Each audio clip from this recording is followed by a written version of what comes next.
오늘 본문의 말씀을 의지해서 로마서 강의 6번째 시간인데요. 우리는 나으냐? 한번 따라합시다. 우리는 나으냐? 자, 옆 사람하고 한번 인사해 보세요. 우리는 나으냐? 결론은 결코 아니라. 결코 아니래요. 제가 학원 강사를 한 3년 동안 했거든요.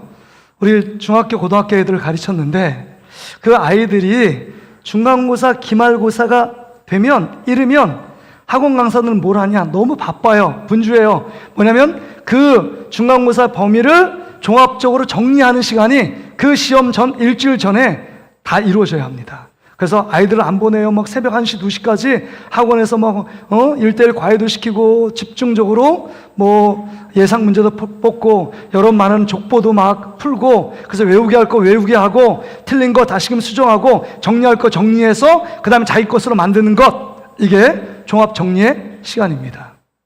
그러니까 중간고사, 기말고사 전에요.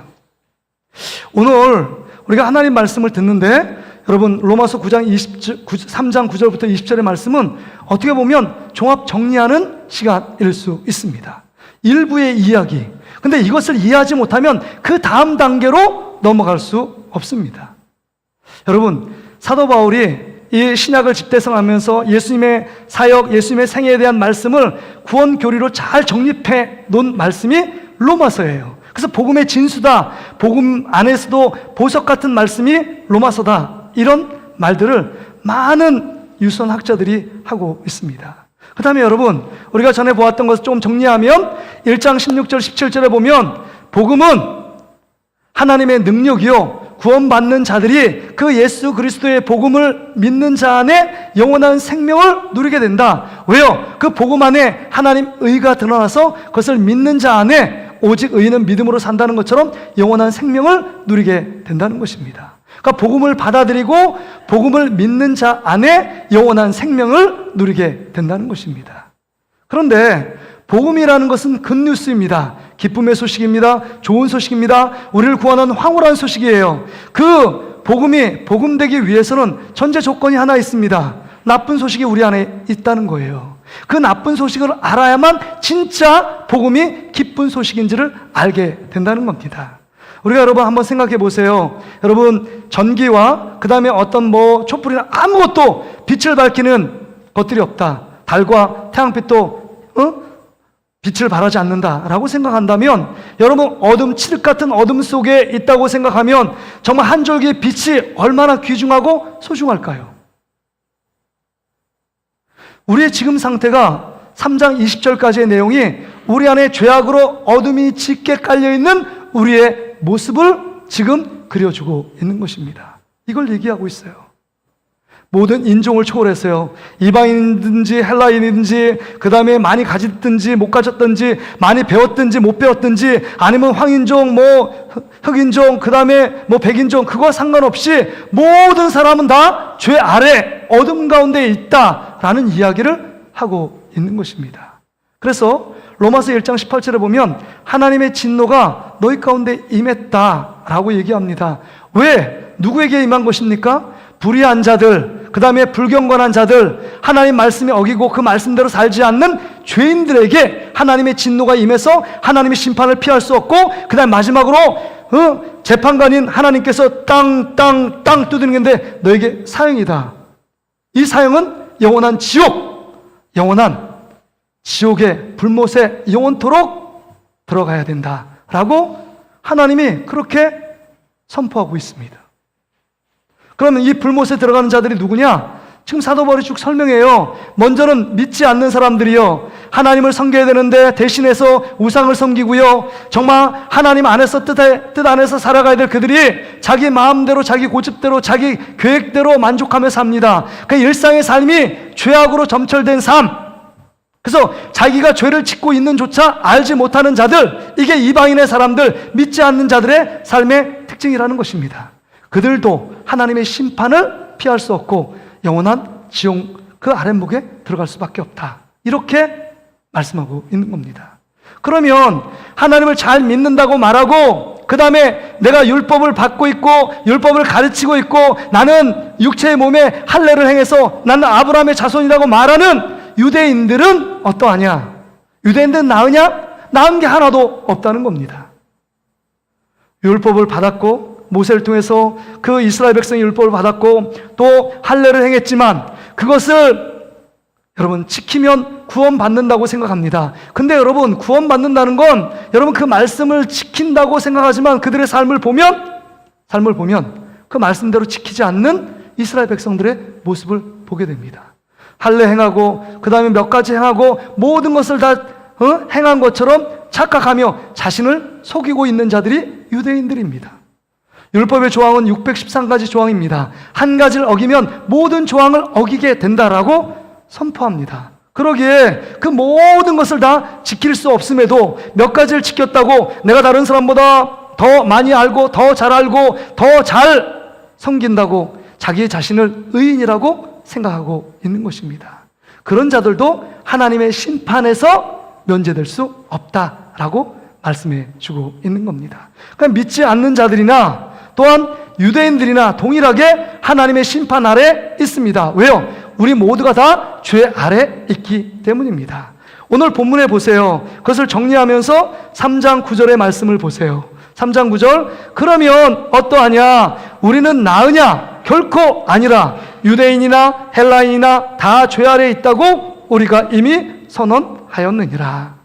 여러분, 그러면 어떠하냐? 우리는 나으냐? 우리는 1인칭 복수잖아요. 이 우리는 누굴까요? 우리가 지금 로마서를 쓰고 있는 사도 바울입니다. 여러분, 신학의 모든 신학적인 모든 것들을 집대성하고 정말 그리스도를 믿기 위하여 1차, 2차, 3차, 4차 전도여행을 통해 수많은 사람들을 영혼을 구원한 정말 예수님 다음으로 귀하게 쓰임받은 대사도 아닙니까? 그런데 본인도 죄 아래 있고 나도 하나님의 심판 아래 있다라고 고백하고 있는 것입니다. 또 우리는 누가 속합니까? 이 로마서의 말씀을 듣고 있는 수신자인 정말 로마 교회의 예수님 자칭 잘 믿는 그들을 향하여 지금 말씀하고 있는 것 아닙니까? 예수님 잘 믿는다고 생각하는 그들에게 말씀하고 있어요. 너희도 하나님의 심판 안에 면제될 수 없다. 심판을 피할 수 없고 하나님이 그 심판 가운데 멸망당할 수밖에 없는 것들이 너희들이다. 나도 똑같다. 이렇게 말씀하고 있습니다. 그러면서 결론적으로 유대인이나 헬라인이나 다 죄 아래에 있다고 우리가 이미 선언하였느니라. 죄 아래에 있는 우리의 삶의 모습입니다. 삶의 모습이요. 그래서 오늘 정리하면서 20절까지 우리는 다 죄 아래에 있는 자들이다. 별 수 없이 죄인이라는 겁니다. 그래서 여러분, 우리가 죄를 짓기 때문에 죄인이 아니고 우리가 원래 죄인이기 때문에 당연히 죄를 짓고 있는 것입니다. 그래서 오늘 본문의 말씀을 통해서 우리가 먼저 깨달아야 될 첫 번째 사항은 이것입니다. 첫째는요, 한번 띄워줘 보세요. 자, 은혜의 시작은 철저히 자신이 죄인임을 인정하고 고백할 때 하나님의 넘치는 은혜가 그 가운데 부어지는 것입니다.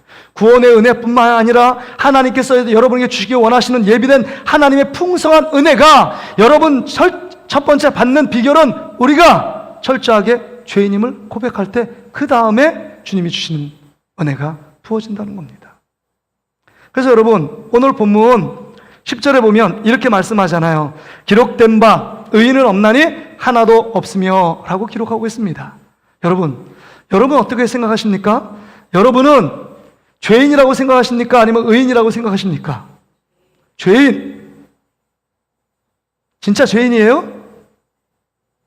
여러분, 말은 죄인이지만 여러분은 죄인이라고 진짜 인정하고 그 다음에 고백하지 않습니다. 지금 말하지만 여러분은 어떻게 말하면 이율배반적으로 거짓말을 하고 있는지도 모릅니다.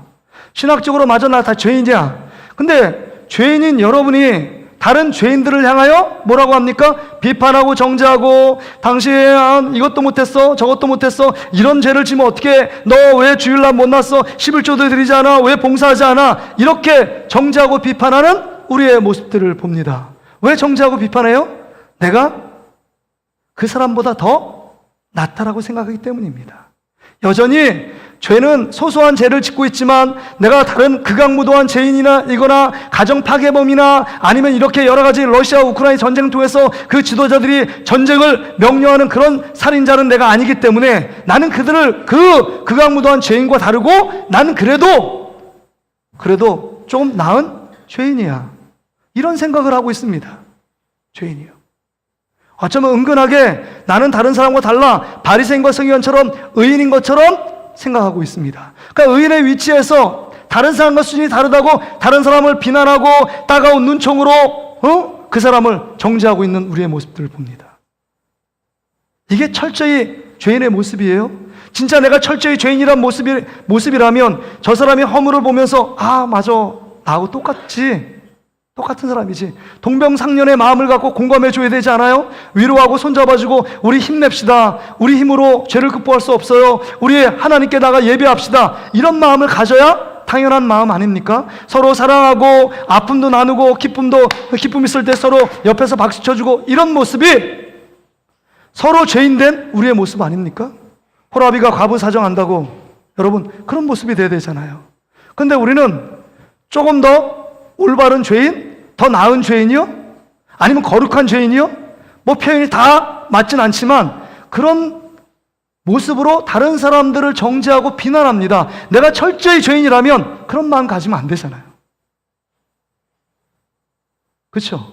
우리의 모습을 돌아봐야 합니다. 내가 진짜 철저히 죄인이라면 똑같은 죄인입니다. 여러분, 요만한 돌도 그 물에 가라앉아요. 요만한 짱돌도 그냥 물에 가라앉아서 바위는 두말할 것 없습니다. 여러분 더 많은 죄인이다, 더 적은 죄인이다, 그거 상관없어요. 우린 죄인에 불과합니다. 하나님 앞에서 다 죄인에 불과해요. 인간의 기준을 볼 때 저 사람보다 내가 조금 나아, 저 사람보다 내가 좀 더 거룩해, 저 사람보다 내가 좀 더 거룩하게 살지, 이게 무슨 기준이 됩니까? 하나님 앞에서 기준은 아무것도 없어요. 다 죄 아래에 있다라고 하나님이 지금 선포하고 있습니다.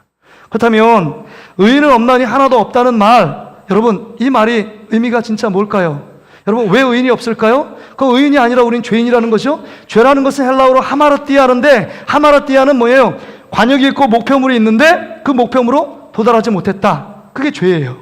그 죄라는 것은 하나님의 기준에 이르지 못한 모든 행동, 모든 생각, 모든 마음, 이것이 다 죄입니다. 하나님의 기준에 만족하는 사람이, 육체를 갖고 있는 사람이 어디 있겠습니까? 그러기에 해 아래 모든 육체를 가진 사람은 다 죄인에 불과하다는 사실입니다. 이게 뭐예요? 원죄교리 아닙니까? 원죄교리. 모든 사람은 다 죄인이다, 그런 거예요.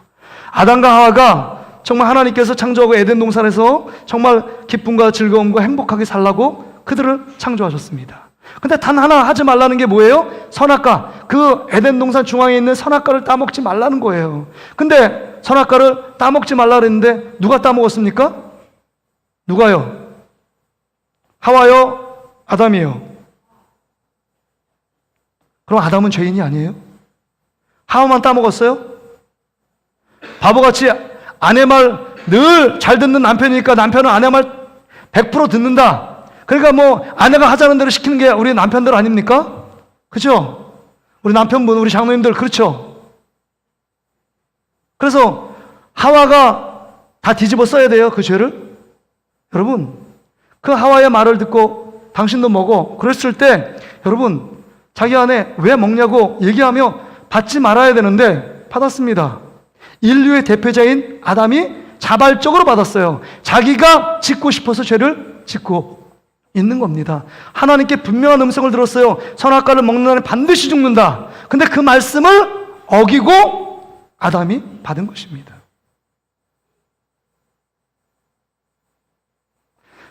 여러분 죄를 인격하면 사단이에요. 그 사단의 세력이 우리 안에 늘 여러분 죄를 짓게 만들고 선악과를 따먹으라고 오늘도 우리에게 미혹하고 있는 것 아닙니까? 이 예배 시간에 하나님 말씀에 집중할 것인가, 핸드폰에 집중할 것인가, 다른 생각을 할 것인가, 사단의 마음에 쓰임 받을 건가, 사단에게 지배받을 것인가, 하나님의 은혜 안에 우리 주님 앞에 더 집중할 것인가, 늘 생각이잖아요. 안전지대는 없어요. 중간지대는 없습니다. 중간지대가 없잖아요. 그래서 여러분 성경에 보면 진 자는 이긴 자의 종이 돼요. 그 아담이 사단에게 졌잖아요. 그러니까 죄의 종로를 타고 사단의 종로를 타는 인생으로 전락하게 된 것입니다. 많이 배웠든 적게 배웠든 뭐 사회적인 지위가 높든 그거 상관없이 다 죄 아래 있는 것입니다. 그리고 사단이 뭐라고 유혹했어요? 정말 이것을 선악과를 따먹는 날에는 눈이 밝아져 하나님처럼 된다는 거예요. 하나님은 왕으로, 하나님을 창조자로, 주인으로 섬겨야 되는데 자기가 왕 되고 싶은 겁니다. 자기 인생의 왕이 되고 싶어서 자기 멋대로 살고 싶은 욕망 때문에 선악과를 따먹은 것입니다. 그러니까 자기 마음대로 죄를 짓는 그런 사람으로 전락해 버린 것입니다. 그러니까 아담 이후로 우리 안에 죄를 갖고 태어나는 거죠. 그래서 뒤에 지금 우리 동혁이가 있는데 동혁이도 여러분 다 죄인에 불과하다는 거예요. 유아세를 받았지만 죄가 없기 때문에 세례받아 구원받는 게 아니에요. 죄인이지만 여러분 우리가 앞으로 하나님 안에서, 예수 그리스도 안에서 정말 죄사함을 받는 믿음의 고백, 그 다음에 입교 문답을 통해서 자기의 믿음을 고백하기 위해 교육적인 차원에서 유아 세례를 준 것 아닙니까? 죄가 없기 때문에 준 게 아니에요. 그러니까 우리 모두는 다 죄 아래 있는 자들입니다. 죄의 세력 앞에 죄를 이길 수 있는 힘 있고 능력 있고 실력 있는 자가 한 명도 없다는 겁니다. 죄를 이긴 분 한번 손 들어 보세요. 나 그래서 죄를 지금 끊고 죄를 짓지 않고 있다. 이런 분들 이단입니다. 요한 1서에 보면 죄를 안 짓는 자, 그렇게 말하는 사람들, 그 사람들은 하나님을 없다고 말하는 사람과 똑같다. 우린 죄인이기 때문에 죄를 짓는 것입니다. 우린 죄 아래에 있어요. 죄의 종된 삶을 우리가 살고 있다는 사실을 여러분 기억해야 한다는 것입니다. 뿐만 아니라 여러분 우리는 늘 생각할 것이 오늘 본문에 보면 여러분 정말 여기 10절부터 시작해서 18절까지 여전히 나는 다른 사람보다 옳은 죄인이야 아니면 의인이야 이렇게 생각하는 사람이 있을까요? 사도 바울이요 확정적으로 구체적으로 여러분 정리하면서 이런 죄를 짓고 있기 때문에 너희들 죄인에 불과하다라고 말하는 것입니다. 여러분 어거스틴은 그 초대교부에 있던 어거스틴이 두 종류의 죄인이 이 땅 가운데 존재한대요. 두 종류의 죄인. 내가 스스로 내가 죄인임을 인정하고 고백하는 첫 번째 부류의 죄인이 있고 두 번째 부류의 죄인은 나는 의인이다 생각하는 죄인이 있대요. 내가 죄를 지었기 때문에 나는 진짜 철저히 죄인이야 라고 고백하는 사람이 있는 겁니다. 하나님의 은혜죠. 그런데 유대인들처럼 내가 율법을 잘 지키고 있고 내가 할례를 받았고 내가 하나님 앞에 성전에서 제사하고 예배하는데 나는 의인이야 라고 생각하는 죄인이 있을 따름입니다. 모든 사람은 다 해 아래 죄인이에요. 그래서 오늘 죄인이 무슨 일을 하고 있느냐? 여러분 보면 11절 말씀을 보세요. 깨닫는 자도 없고 하나님을 찾는 자도 없고 다 치우쳐 함께 무익하게 되고 선을 행하는 자는 없나니 하나도 없다. 하나님을 향하여 마음이 딱 고정되어야 되는데 이제는 죄악을 향하여 달려갑니다. 다 치우쳤대요. 하나님의 기준에 옳지 않고 자기 마음, 자기 고집, 자기만의 행복과 기쁨을 향하여 달려가고 있다는 것입니다.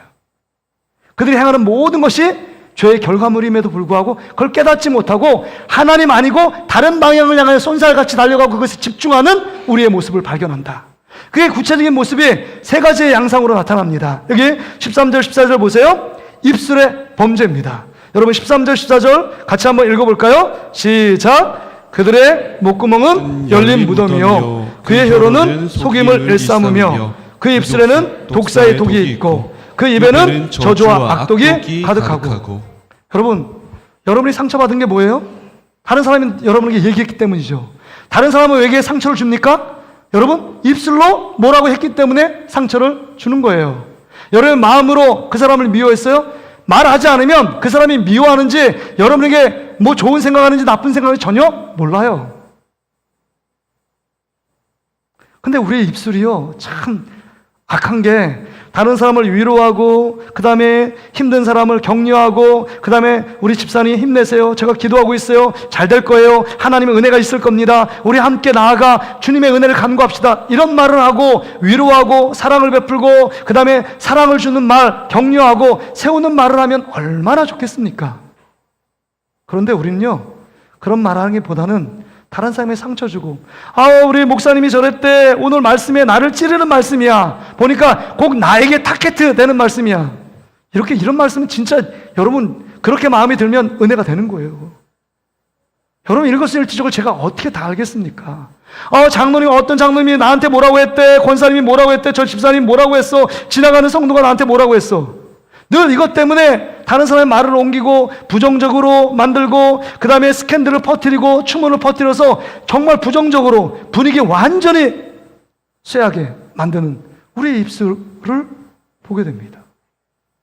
그래서 야고보서, 이 야고보 선생이 정말 목회의 대가였는데 그 야고보 5장밖에 안 되는 3장을 통해서 계속적으로 입술을 조심하라, 입술을 지켜라 이렇게 말하고 있잖아요. 여러분 입술 갖고 범죄 안 하신 분 한번 손 들어보세요. 말을 가장 많이 하는 강단에서 제가 제일 많이 조심해야 될 부분 아닙니까? 말을 많이 하면 반드시 허물이 있고 반드시 실수하기 나름입니다. 그래서 여러분 더 말을 많이 하지 않는 게 하나님 앞에서 더 유익해요. 진짜 필요한 말을 생각하고 또 생각하고 곱씹고 그렇게 말해야 합니다. 툭! 뇌도 그냥 그 앞에 뭐라고 어떤 필터링도 없이 그냥 툭 던지는 말에 개구리가 소 뒷발질해서 개구리가 죽는 것처럼 마음이 엄청 상할 수 있다는 것입니다. 다른 사람을 실족시키는 거 엄청난 죄악이에요. 그러게 여러분 야고보서 3장 6절에 이렇게 고백하는 것 아닙니까? 혀는 곧 불이요 불의의 세계라. 그러니까 입으로 계속 불의의 세계를 얘기하는 것입니다. 혀는 우리 지체 중에서 온몸을 더럽히고 삶의 수레바퀴를 불사르나니 그 사르는 것이 지옥 불에서 나느니라. 우리가 불로 갖고 작은 건데 불을 태워버려요. 초가상간 작은 성냥 하나로 태우는 것처럼 우리의 입술을 통해서 우리에게 죄 짓는 이걸 통해 우리의 영혼뿐만 아니라 다른 사람 영혼까지 태워버린다는 거예요. 그러게 여러분 우리의 입술을 조심하는 저와 여러분 되시기를 주의 이름으로 축복합니다. 입술이요. 오늘도 여러분이 여러 사람을 만나고 얘기할 것인데 어떤 얘기할까를 지금부터 생각하세요. 막 얘기하시면 없는 얘기하다가 오해가 생기고 그냥 생각 없이 했던 툭 뱉는 말이 다른 사람의 비수가 와서 상처를 딱 꽂혀가지고요. 그게 평생 가잖아요. 추석이 돌아오잖아요. 혹시 간혹 부모님을 찾지 않는 자녀들이 있잖아요. 왜 찾지 않냐니까 부모에게 상처받았대요. 상처 준 거는 어마어마한데 상처받은 거 한두 개밖에 없는데 그 한두 개를 그냥 가슴에 꽁꽁 안고 평생 동안 내가 부모님, 난 부모라고 인정도 안 합니다. 절대 찾아가지 않겠습니다. 이렇게 결단한 분이 있더라고요. 이게 지금 입술의 범죄예요. 인간은 다 그럴 수 있다는 거예요. 아까 뭐예요? 다 그럴 수 있어요. 너도 죄인이고 나도 죄인. 다 죄인이에요. 내가 의로워서 그 사람한테 여러분이 이렇게 의롭게 그러다가 여러분 좀 더 지나면 처음에 친해가지고 나를 이렇게 막 위로했는데 좀 지나면 그것 때문에 상처받잖아요. 그럼 우리 전도회 목장에서 여러분 조심해야 합니다. 어떤 말로? 다른 말이 없어요. 정치 말로 하면 싸워요. 정치 얘기하면 하시면 안 됩니다. 우리 교회에서 일단 정치 얘기는 금물이에요. 우리 장로님들, 안수 집사님들, 권사님들 정치 얘기하지 마세요. 정치는 성향이에요. 야당도 나쁜 건 아니고 여당 성향은 나쁜 거 아닙니다. 그러나 교회 안에서 정치 얘기하지 마세요. 정치 얘기 갖고 싸우면 죄악하고 싸우고 사단에게 싸워야 되는데 뭐 둘이서 정치 성향이 다르다고 저 사람은 막 죄인 취급하고 이 사람은 내 편이 무슨 내 편이 있어요. 우리가 예수님 편이죠 다. 입술로 얘기하면 안 돼요. 다른 사람 마음 상하게 하는 얘기, 죄 짓게 하는 얘기 하지 마세요. 자 오늘부터 따라합시다. 오늘부터 정치 얘기 끝입니다. 제가 분명히 말씀드렸어요. 정치 얘기하지 마세요. 정치 성향 혼자 갖고 계세요. 그리고 정치 그 여당 안에 함께 들어가서 뭐 집행하면 그때 하세요. 근데 우리 성도 내 정치적인 성향을 얘기하고 윤석열 정부가 나쁘다 아니면 좋다 그 얘기하지 마세요. 윤석열 정부를 위해서 기도해야 돼요. 하나님이 세우셨으니까. 잘했든 못했든 여러분이 표를 찍었든 안 찍었든. 근데 입술 때문에 엄청나게 상처받는 사람이 너무 많잖아요. 두 번째는 여기 보니까 여러분 15절부터 17절 보니까 내가 입술로 뿌린 대로 내 삶의 행동으로 옮겨지고 있다는 거예요. 여러분 15절 보세요. 그 발은 피 흘리는데 빠른지라 파멸과 고생이 그 길에 있고 평강의 길을 알지 못하였다. 내가 뿌린 대로 지금 거둔 거, 내가 지금 죄악의 그 말을 계속 뿌린 것이 결론적으로 내 행동을 옮기게끔 만든다는 것입니다. 여러분, 여러분이 좋아하는 것을 말로 얘기하고 그 말이 뿌린 대로 여러분이 자신도 모르게 행동하고 있는 여러분의 자신을 발견하게 되는 것입니다. 그러게 여러분 잘 생각해야 돼요. 우리의 발걸음이, 행동이 하나님이 기뻐하는 발걸음과 행동인가, 하나님이 싫어하는 행동인가 잘 보아야 합니다. 그러게 여러분, 벌써 우리의 입술을 지키지 않으면 그 입술의 결과가 행동으로 드러나고 있다는 것입니다. 마지막으로는 여러분, 여기 18절에 보니까 그들의 눈앞에 하나님을 두려워함이 없느니라. 하나님을 두려워함이 없대요. 왜요? 아까 선악과를 따먹었던 아담 하와가 이제 자기 자신이 주인 되고 싶은 겁니다. 왕 되고 싶었어요. 하나님도 두렵지 않습니다. 내 마음대로 살아요. 내 고집대로 삽니다. 내가 원하는 대로 살아요. 여러분이 왕이십니까? 하나님이 왕이십니까? 하나님이 왕이라면 하나님을 의식하며 두려워하고 하지 말아야 될 거 하지 말고 해야 될 거 해야 됨에도 불구하고 하나님을 의식하지 않습니다. 우리 직장 생활 하시는 분들은 바로 위에 있는 상관을 눈치 보고 의식하잖아요. 정말 효자는 부모를 의식하며 삽니다. 그런데 우리의 창조 되신 우리 아버지 되시는 하나님을 두려워하지 않고 하나님을 무시합니다. 하나님이 기뻐하지 않는 행동을 해요. 하나님을 두려워하면 기도의 자리로 왜 올라오지 않습니까?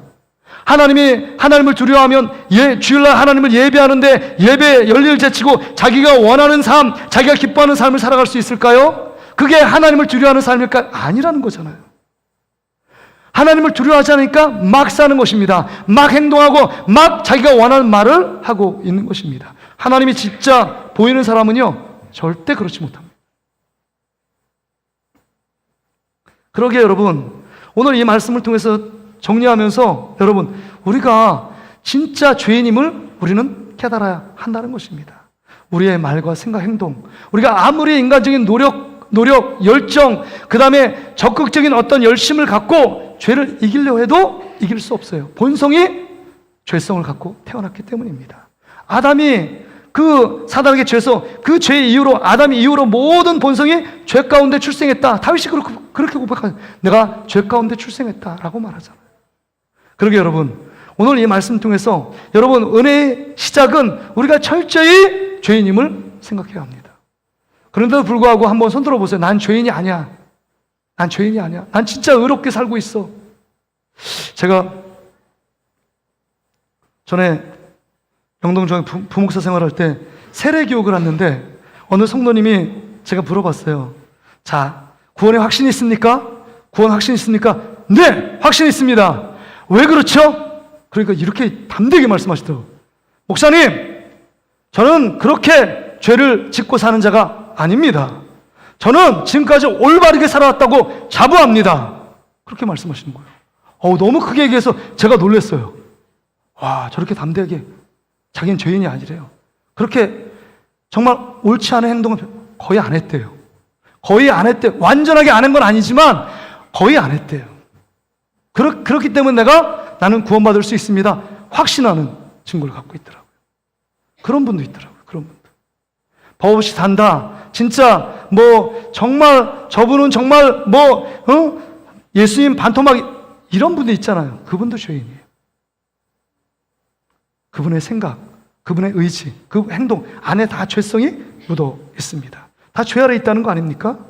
또 우리가 두 번째 깨닫는 것은, 두 번째 한번 띄워주시겠어요? 두 번째는 여러분, 이게 그렇다면 하나님이 주신 말씀, 오늘 우리가 읽는 하나님 말씀을 왜 주셨느냐? 이 말씀을 사도 바울이 하고 싶은 거예요. 왜냐? 내가 말씀을 보면서 죄인임을 깨달아야 되는데 이 유대인들은 이 말씀을 내가 지키면 구원받을 수 있겠다라고 착각 속에 삽니다. 근데 오늘 본문에 보세요. 20절 말씀 보세요. 20절. 그러므로 율법의 행위로 그의 앞에 의롭다 하심을 얻은 육체가 없나니 율법으로는 죄를 깨달음이라. 하나님이 이 말씀을 주신 목적이 이 말씀을 지켜 구원받으라고 준 게 아니라 여러분, 그 말씀을 보면서 여러분 뭐 하라는 거예요? 절망하라는 겁니다. 말씀 지키며 살지 못하는 우리의 모습을 탄식하며 나가라는 거예요. 회개하라는 겁니다. 그래서 하나님 말씀을 주신 목적은 그 말씀의 거울로 자신의 모습을 비추어 죄를 깨달으라고 말씀을 주신 것입니다. 말씀을 깨달으라. 여러분, 그래서 우리가 늘 봐야 될 것은요, 여러분, 이 하나님의 말씀을 통해서 우리가 깨달아야 할 게 있어요. 우리가 말씀을 읽으면 읽을수록, 말씀을 배우면 배울수록 하나님의 사랑이 그 안에 담겨져 있잖아요. 구약의 여러 선자를 통해서 너희들 이스라엘 백성 그렇게 살면 안 된다, 회개하고 돌아와야 된다, 돌아올 때 네가 구원을 받고 돌아올 때 하나님 안에서 풍성한 삶이 있다 라고 말하는 것 아닙니까? 그럼에도 불구하고 돌아오지 않고 늘 우상 숭배하고 바알과 아세라 신을 섬기니까 마지막 하나님의 사랑으로 하나님의 아들 독생자 예수 그리스도를 이 땅에 보내주신 것 아닙니까? 그게 하나님의 사랑이에요. 우리가 아직 죄인 되었을 때 예수님을 보내주셨습니다. 그런데 문제는 말씀을 통해서 하나님이 사랑인데 그 사랑을 깨닫고 내가 아는데 그 말씀대로 살지 못하는 나의 모습을 발견한다는 거예요. 하나님 우리를 너무 사랑하시는데 예수님 말씀대로, 하나님 말씀대로 살지 못하는 나 자신을 발견합니다. 내가 왜 이렇게 살지? 오늘 목사의 말씀을 통해서 그 말씀대로 나 살겠다라고 굳게 다짐하는데 예배당 문만 떠나면 관성으로 자기 살던 패턴과 습관대로 살아갑니다. 그러니까 또 죄 짓고 있는 우리의 모습을 발견하잖아요. 그러게 여러분, 우리 하나님 말씀을 통해서 우리가 깨닫는 것은 이 말씀을 보면서 철저히 우리 자신이 죄인이라는 사실을 인정하라고 하나님이 이 말씀을 주신 것입니다. 첫 번째 목적이 말씀을, 너는 죄인이야. 너 말씀 봤지? 그 말씀대로 살지 못하는 너 자신 알지? 말씀대로 살지 못하는 너의 영적인 실력이 없다는, 무능하고 무기력한 거 알지? 그걸 지금 인정하고 고백하라는 겁니다. 그 다음 단계, 이걸 인정하고 고백하지 않으면 그 다음 단계로 출발할 수 없다는 거예요. 그래서 여러분, 종교의 개혁을 일으켰던 루터가 이렇게 유명한 말씀을 했습니다. 잘 들어보세요. 이게 핵심적인 정리예요. 율법의 핵심 원리는 사람들을 더 좋게 만드는 것이 아니라 더 나쁘게 만드는 것이다. 다시 말해서 율법은 사람들에게 그들의 죄를 보여주어서 그들이 겸손해지고 무서워하며 멍들고 낙심하도록 하는 것이다. 그리고 이로 인해 위로받고자 그 축복 받은 분께, 예수 그리스도께 나가도록 만드는 것이다. 첫 번째 목적이, 이 주신 목적이 뭐예요? 네가 철저히 죄인임을 깨달으라는 거예요. 그래서 네가 완전히 정말 인생의 밑바닥까지 갔고 도저히 죄의 문제를 해결할 수 없는 자신을 탄식하며 절망하며 낙심 가운데 있을 때 오직 한 줄기 빛처럼 빛 대신 예수 그리스도 외에는 우리를 구원할 자가 없다. 그러기에 오직 예수 그리스도다. 그래서 세 번째 대지에 제가 올려놓았습니다. 한번 보여주세요. 오직 예수만이 우리의 죄의 문제를 해결할 분이라는 사실을 우리는 기억해야 합니다. 예수 그리스도밖에 없어요. 그래서 여러분, 성경에 보면 여러 곳곳에서 여러분 은혜 받는 사람의 특징을 보면 먼저는 자신이 죄인임을 깨닫잖아요. 그 베드로가요, 누가복음 5장에 보면 그 밤새도록 한 마리도 잡지 못했는데 예수의 말씀대로 깊은 데가 그물을 던져라. 깊은 데가 그물을 던졌습니다. 그 말씀에 의지해서 한 마리도 못 잡았는데, 잡으니까 여러분 깊은 데 가서 그물을 던지니까 엄청나게 그물이 찢을 정도로 잡혀서 2배의 동무배를 더 안내해서 다시 와서 2배의 고기가 가득 채워지는 만설의 기쁨을 누리잖아요. 근데 그것 때문에 기쁜 게 아니라 베드로가 예수님 발 앞에 엎드려, 여러분 누가복음 5장 8절에 이렇게 얘기하잖아요. 누가복음 5장 8절이요. 시몬 베드로가 이를 보고 예수의 무릎 아래 엎드려 이르되 주여 나를 떠나소서 나는 죄인이로소이다. 내가 죄인입니다. 이 모든 우주 만물을 지배하고 창조하시는, 그 다스리시는 하나님의 아들, 그 하나님임을 베드로가 깨닫게 된 것입니다. 그러기에 그 하나님 앞에, 그 예수님 앞에 지금 엎드려 나는 죄인입니다, 나를 떠나소서라고 고백하고 있는 것입니다. 은혜의 출발은요, 자기의 죄인됨을 깨닫는 거예요. 디모데후서 1장 15절에 뭐 사도 바울도 얘기하길, 내가 그 사도 바울이 다메섹도에서의 부활의 예수 그리스도를 만난 이후에 그 삶을 돌아보면 뭐라고 얘기하느냐? 나는 죄인 중에 괴수다. 이런 말을 하잖아요. 진짜 은혜를 사모하면 사모할수록 내가 철저히 죄인임을 깨닫게 됩니다. 자기가 철저히 죄인임을 인정하고 고백하지 않으면 예수가 필요 없잖아요. 바리새인과 서기관들은 자기가 율법을 지켜서 의인이라고 생각했기 때문에 예수님 앞으로 나가지 않습니다. 예수의 말씀을 정말 그 스폰지처럼 빨아들이지 않습니다. 왜요? 나는 의인인데, 저들하고 다르다는 거예요. 예수님이 와서 세리와 창기 이방인들에게 복음을 전하는 그들은 다 지옥의 땔감이고, 나는 말씀을 지키고 있고 일주일에 2번씩 금식하고 11조를 드리고 내가 정말 큰 시장옥에 나가서 기도를 하고 있는데 내가 의인이기 때문에 저 세리와 같지 않음을 인하여 하나님께 감사한다, 이렇게 고백하잖아요. 예수님이 필요 없어요. 그래서 예수님 말씀하잖아요. 정말 의사가 필요한 자는 몸이 아프고 불편한 자들이다. 내가 아픈 자들을 위하여 왔다. 죄인을 부르러 왔다라고 말씀하잖아요. 그러게 여러분, 내가 죄인임을 인정하고 고백하지 않으면 예수를 만날 수 없고 예수의 은혜를 받을 수 없고 예수를 믿을 수 없습니다. 예수를 믿을 수 없다는 건 영원한 생명을 누릴 수 없는 것입니다. 그러게 여러분, 말씀을 정리하면서 우리가 꼭 하나 알고 갈 게 있습니다. 오직 예수밖에 없어요. 제가 지난주에 머리를 했거든요. 머리 멋있나요? 파마를 했어요. 파마한 이유가 있습니다. 이 머리카락이 자꾸 머리에 달라붙는 거예요. 이렇게요. 막 이렇게 붙어가지고 머리를 좀 띄우려고요. 파마를 통해서 머리를 좀 띄우려고. 머리가 겸손한지 자꾸 머리카락이 머리로 자꾸 붙어요. 근데 제가 그 생각을 하면서 늘 생각한 게 있어요. 아니, 머리카락은 머리에 붙는 거 당연한 거 아니에요? 근데 당연하지 않고 이거를 머리를 자꾸 막 띄우려고 하는 거예요. 띄우려고. 근데 하나님의 자녀는 어디에 붙어 있어야 돼요? 늘 예수 그리스도께 붙어 있어야지 사는 것 아닙니까? 구원도 예수님을 통해서, 하나님의 은혜도 예수 그리스도를 통해서, 기도도 예수 그리스도의 이름으로, 예배도 예수 그리스도를 통해서 하나님께 나가는 예배자들 아닙니까? 근데 예수님과 떨어져 있는 인생이라면 가장 불쌍한, 가장 비참한 인생이고 가장 불행한 인생이에요. 오늘 말씀을 통해서 우리가 철저히 죄인임을 고백한다면 우리는 누구의 은혜 때문에 사는 거예요? 예수 그리스도의 십자가 은혜 때문에 우리가 구원받고 사는 것 아닙니까? 예수께 착 달라붙는 여러분 되시기를 주의 이름으로 축복합니다. 예수님, 부활의 예수님 동행하며 예수님이 우리와 함께 계시고 예수님이 나를 구원하신 그 예수님의 공로, 그 그리스도의 십자가 보혈의 공로로 우리의 죄악 가운데 있는 우리를 보혈의 피로 덮어주셨기 때문입니다. 우리가 죄가 없기 때문에 우리를 구원하고 하나님의 자녀 삼은 게 아니라, 우리가 죄악 가운데 있지만 본성적으로 죄인이지만 예수 그리스도의 십자가 공로로 예수를 믿는 자에게 그리스도의 보혈로 우리를 덮어주심으로 우리가 의롭다고 칭해 주시고 의인이라고 칭해 주시는 것입니다. 그래서 여러분, 오늘의 결론은 그거예요. 늘 당신은 죄인입니다. 그걸 가장 듣기 싫대요. 교회 와서 좀 위로받고 축복의 말도 해야 되는데 당신이 죄인이에요. 철저하게 죄인입니다. 끝까지 죄인이에요. 모든 말과 생각, 행동은 다 죄성으로 물들어 있어서 온전함이 없습니다. 이거 말하는 거 아닙니까? 근데 여러분, 죄로 끝나는 인생이 아니잖아요. 저녁 어둠이 짙으면 짙을수록 여러분 새벽에 미명의 동이 트는 것입니다.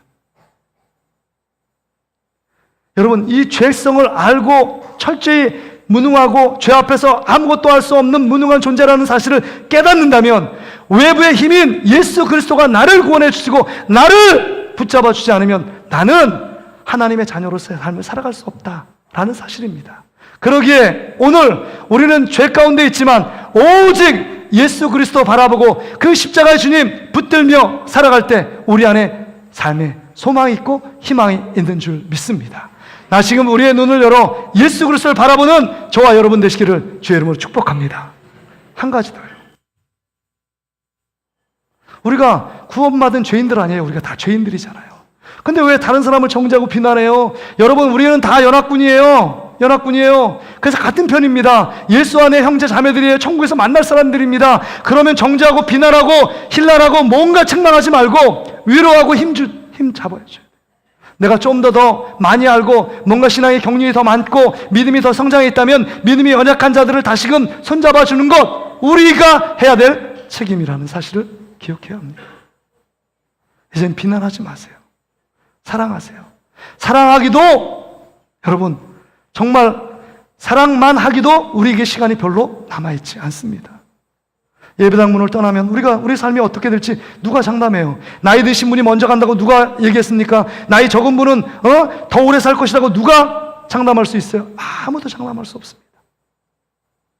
메멘토 모리, 늘 죽음을 기억하며 하나님 앞에서의 삶을 살아간다면 우리의 인생이 주님 때문에 구원받고 주님 때문에 하나님이 잘못됐고 주님 때문에 믿음을 얻게 됐다면 우리 예수 그리스도, 끝까지 예수 그리스도 바라보며 그 십자가의 주님께 감사하며 나가는 저와 여러분 되시기를 주의 이름으로 축복합니다.